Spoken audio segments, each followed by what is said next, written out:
Lisa Lee with BTV Forum, and today we're going to talk about medicine.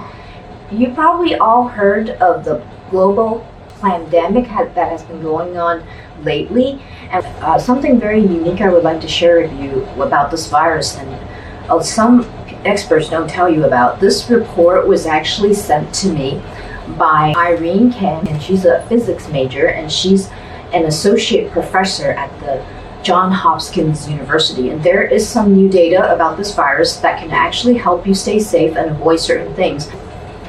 Because she wrote an article about this and it's very insightful and informative, but I'm going to put it into a video because these information will help save lives. So something about COVID-19 that's very unique that I would like to share with the general public is it's not considered a living organism. It's actually a protein molecule, and this is kind of hard for some people to understand if you're not a physics major, so I'm going to explain it to the most simple way that you and I can both understand.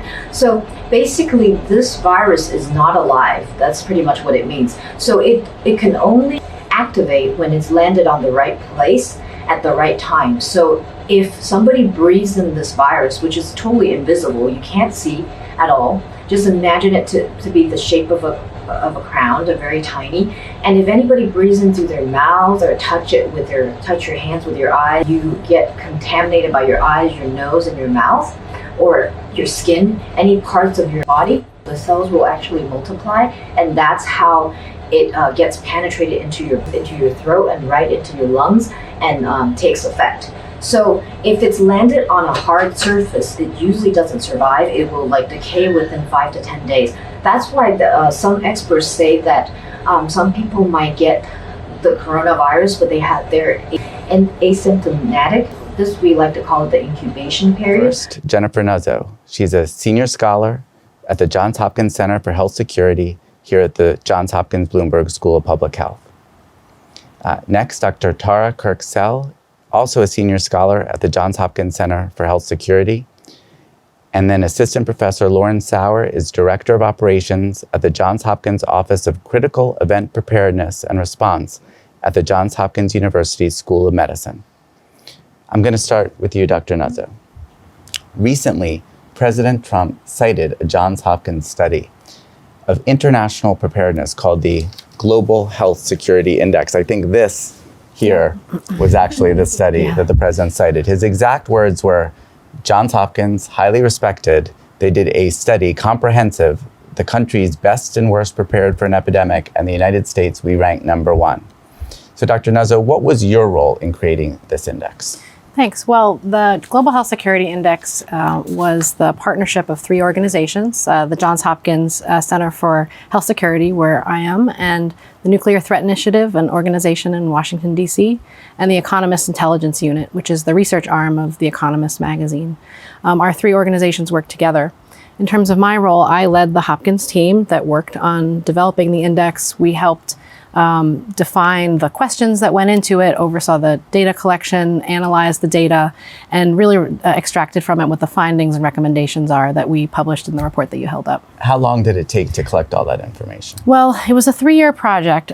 Data collection was a shorter component of that, and we couldn't have done it without the Economist Intelligence Unit, which has analysts in essentially every country in the world, is capable of collecting data in native languages and pull that information together in a culturally vetted way to make sure we're getting the right information. So there's another thing about these viruses is that if it's landed on different surfaces, it creates different effects. So what you want to avoid is touching different surfaces. So the longest it lands is on plastic. So this is, say for example, this is the virus, and I don't want to get anything dirty, so I'm just going to use a tissue on top of it.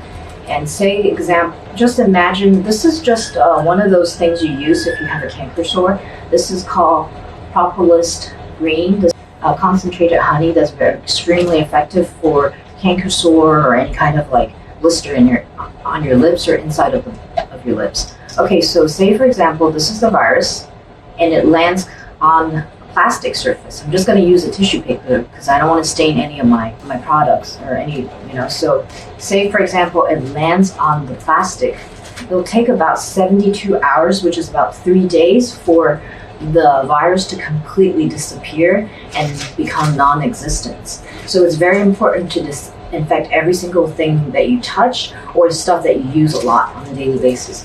Okay, if this virus lands on metal, which is something like this, I can demonstrate it, like some of this, add it to the metal. It will take about 42 hours, so a little bit more than a day for it to disappear.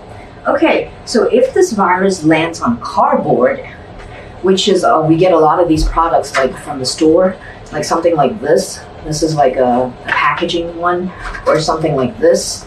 It will take about 24 hours, which is about a day, for it to disappear. Well, if this virus lands on something that's extremely common, you heard of a wooden brush or copper or wood, which is something like this. You can easily buy this at the store, at Walmart or anything. And then if the virus actually, let me dip some of that, lands on cardboard or wood, it takes about 4 hours for it to disappear, okay? And then if the virus actually lands on fabric and cloth, which is extremely common, like people wear clothes and everything, it takes about 3 hours for it to disappear, but be careful not to dust your clothes. Okay, so this is just a shirt of mine I would like to show you. But when you dust your clothes, the dust or the virus lands on lands in the air, and then you might breathe it in. So some of the things that can easily kill the virus, there's actually 5. This is heat, alcohol, bleach, oxygenated water, and also Listerine. So it's very important for you to do a regular mouthwash, but you want to do it with Listerine, which have some chemical that really kills the virus. And a little bit about COVID-19.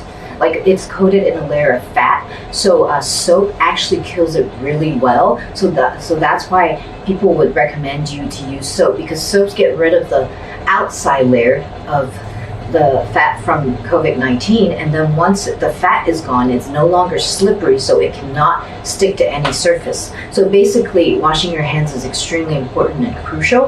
And also, you can also use heat, so you can wash your hands with warm water, because warm water creates more of the bubbles, and this kind of virus is afraid of any type of heat, so you can easily kill it with under the sun or washing your hands with warm water. Okay, another way to kill it is also mixed with alcohol. That's also a great way to kill the virus, so you can clean your products using some alcohol as well, because it's a very good cleaning tool. All right, another thing that also kills the virus is the oxygenated water. And something that doesn't kill the virus is a lot of people that are admitted to the hospital or to the ICU, first thing that comes up in their mind is, to give them antibiotics to kill off the virus. But like I said, the virus is not exactly a living organism. It's actually a protein molecule. So as long as you get rid of the protein, it won't stick to any surface. So the most important thing is not injecting the patient with antibiotics, but to just try to avoid touching everything. And if you need to use certain products, you want to avoid plastic, because plastic is the most harmful, and also metal. And you want to use more product that's made out of wood, because wood is more natural. Also, certain products that are a little bit safer to use, you want to keep that in mind. Also, this virus loves humidity and very wet air, so at your home you can totally install a dehumidifier and keep the air really fresh and clean and dry, because it thrives under air conditioning and very wet climate. So the more crowded the spaces, the more likely you're going to contract the virus, because you're in closer contact with it. All right, so these are some of the researches done by Irene Ken at Johns Hopkins University. Okay, so another thing I would like to share with you, this is reported by Fox News and Business Insider. So these are one side of the story that a lot of people don't tell you. We have been wondering why in Germany there's a lot less case of people confirmed of coronavirus, and also a lot less deaths. Well, a lot of German experts and scientists have claimed that this is what their prime minister did to help slow the spread of COVID-19, and this is something that we can all learn from and help save lives around the world. So basically, their prime minister is a Christian, and she's one of the leaders. So she encourages everyone to share their resources with the public. In Germany, there's these like stations of in between highways. There's like a little ramp, like in between, where you can store like different things. So the prime minister of Germany actually encourage everybody to go to the store, but don't go on a crazy panic buying spree, but you just buy whatever you need. You can buy bottles of water, food, different types of resource, toilet paper, and then you put it in between the ramps of the freeway of the roads. So people that actually need it, the more vulnerable, the older people, and then the children, the women, can actually take these things for free when they need it. So these daily supplies are actually distributed to the people that's most in need. So that's something that Germany's been doing. Most Germans are not only looking out for themselves, but at the same time they're also looking out for their family and friends and also their community. So that's how they keep the coronavirus in its place and without like going wild and crazy like every other country. This is a report that just came out on March 24th by a reporter from Fox News. The German government, they're willing to accept Italian and French patients that are critically ill and infected by the coronavirus. So they are willing to admit them into their hospital in Germany, because in Italy, the hospitals are overcrowded and they're running out of ventilators and they're running out of resources. And so they have to make a critical decision as in who to take out from the hospital to place them on a plane to Germany for further treatment. The German government was very gracious. They were gracious enough to be willing to admit these critically ill patients into their country. So there's like 6 Italian patients that contracted this virus, and they were willing to admit some of them, and they're willing to admit a lot of French patients coming over and to be admitted into their country. Several hospitals in Germany, Switzerland and Luxembourg have offered to take in French coronavirus patients at a time when so many countries in the EU have shut borders. It is a display of European solidarity. On Wednesday, German emergency services collected critically ill French patients and flew them to a hospital in Freiburg. We're proud to be able to help our French colleagues, our neighbours, our friends. And irrespective of our location, this is about our duty as humans and our desire to help as Europeans.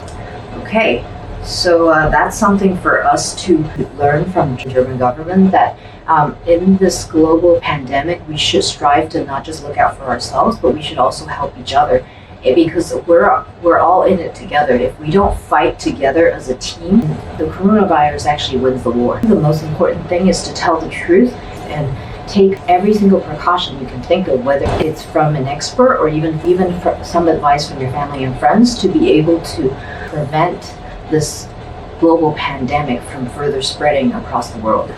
Thanks for watching.